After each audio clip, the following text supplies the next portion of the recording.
અમદાવાદની શ્રેય hospital, Shivanand hospital રાજકોટમાં કોરોના સમયે લાગેલી આગ, ભરૂચની એક હોસ્પિટલમાં લાગેલી આગ, આ તમામ જલકાંડો અને અગ્નિકાંડોના પીડિતોનો કાચો સરવાળો કરીએ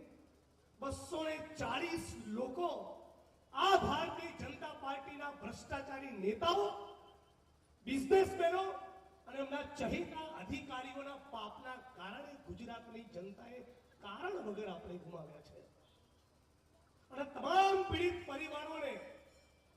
તમે એક લાઈનમાં બેસાડીને પૂછો